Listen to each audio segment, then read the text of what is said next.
It really feels magical. It's like stuck in my head every day after rehearsal. It feels magical singing it in the park, just like looking at all the trees around me. It's not just love between the couples, right? We have 4 weddings, so there's a lot of love between couples. There is a feeling of this group of foresters that, you know, what they represent, the kind of love and community they represent, kind of winning the day.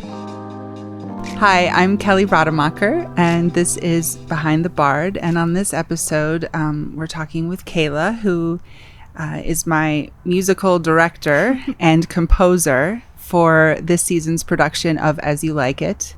I'm the director for the production, and we just opened last night. We had a great opening.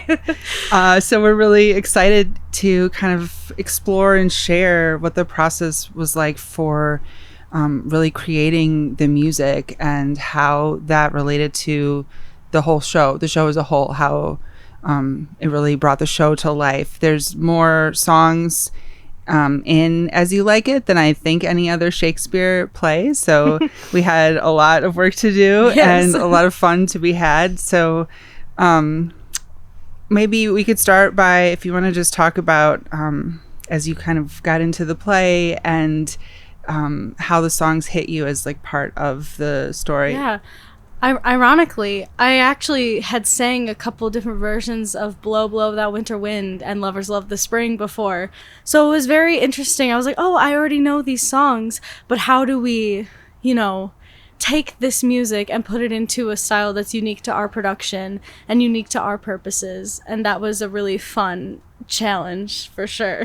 Well, with Shakespeare, I feel like the music, it's not like a musical as we know them today, right? So for like Shakespeare plays, the music at first I maybe thought was kind of just like an interlude or just like something fun, but I think they really serve 2 purposes. One is they explore the themes of the story of As You Like It, themes of love, of time and life being fleeting, and there's kind of a bittersweetness to a lot of the songs. There's also city life versus country life, and the foresters drawing you into this different way of life, their way of life in harmony with nature. There's a song about cuckoldry and like making fun of foolish men who are cheated on by their wives. And so there's like a silliness and a seriousness, and a lot of the kind of bittersweet feeling of the play was really infused into the songs, but in like a higher than life way. So I'm kind of curious about how, when you went to compose the music,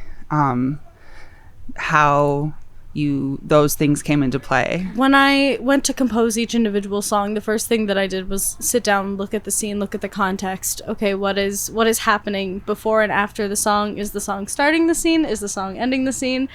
The lusty horn, is that the scene itself?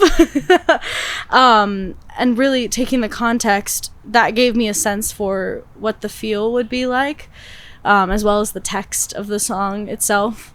Like, I could already tell with the verse for Lusty Horn that was going to have more of a clip, like, the horn, the lusty horn. It sounded like it would live as a jig. And like an up-tempo dance feel, where Under the Greenwood Tree kind of felt soft and, you know, not too slow that it didn't move, but peaceful with a little bit of a pulse to it. It's so alluring. It really feels magical. It's like stuck in my head every day after rehearsal. It feels magical singing it in the park, just like looking at all the trees around me. It really feels like we live in that scene, in that moment.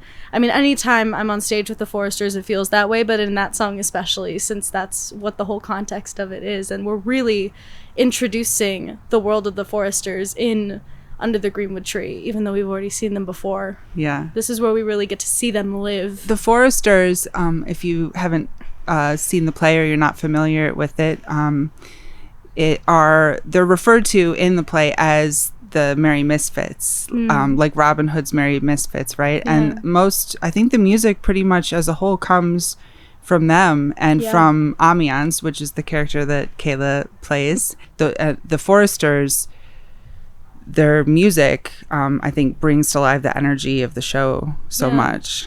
I almost feel like a one-person Greek chorus sometimes. Yeah, right? Having this internal knowledge that, you know, I know something the audience doesn't, and I know what's about to happen, and I'm gonna kind of propel the story along, but at the same time keeping that, you know, suspense, and I'm also living through it myself. It's kind of an interesting concept in my head as an actor, and I love that. Yeah. What are your thoughts about, can you tell us about Ambiance and like who they are and what their experience is of the forester's life? I think Ambiance has a lot of duality throughout the show, and we really see that, especially going into later The Lusty Horn, where Jaycee comes in, and obviously I feel for her, but we also, like, we need to eat, and we have a special song just for, you know, these special occasions like this where we get to have a great dinner and we get to celebrate. Yeah, I thought about that a lot too, how that song comes after this really famous speech of All the World's a Stage. Yeah. And takes those existential themes of how it feels to be alive, and both the fleetingness of it, the often like disappointment even, you know, is it friendship? Life is fleeting. What, remind me the lyrics? Most friendship is feigning, most loving mere holly. Yeah. Mere folly, then hey ho the holly. This life is most jolly. Yeah. So many rhymes. I think that's like all the duality of the play kind of summed up right there. It's a play of so many dualities, and I think that in the end are transcended, where we kind of get beyond those dualities through love. Yeah. And community. Yeah, and community. Yeah, it's not just love between the couples, right?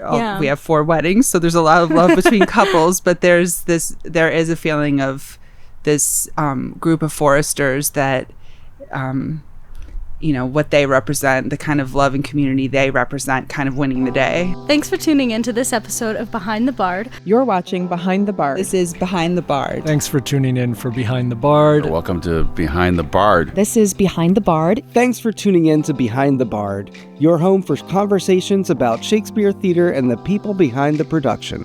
Coming soon to Behind the Bard. Once you are up there with the audience in front of you, like the whole environment is just, the atmosphere is like pretty special. Yeah. So how is it playing the villain? You're usually playing nice guys. Yeah. You know, I think Oliver is a nice guy trapped in a villain's body. This is my first time with Shakespeare Royal Oak in this park, Starr Jaycee Park. And it's just been so much fun. The scale of this is something I did not expect, seriously. The neat part of once you step foot in the Forest of Arden, no one is the same. Everyone changes. Yeah. The forest changes people for the better. This is just one part of our special As You Like It edition of Behind the Bard. To watch more conversations, performances, and behind-the-scenes videos from this episode, visit the Behind the Bard pages and follow Behind the Bard on Facebook, Instagram, and TikTok @BehindTheBard. You can also find the full videos by searching Behind the Bard on YouTube and subscribing to the channel. Prefer to listen? The complete episode is available now on Apple and Spotify. Thanks for watching Behind the Bard.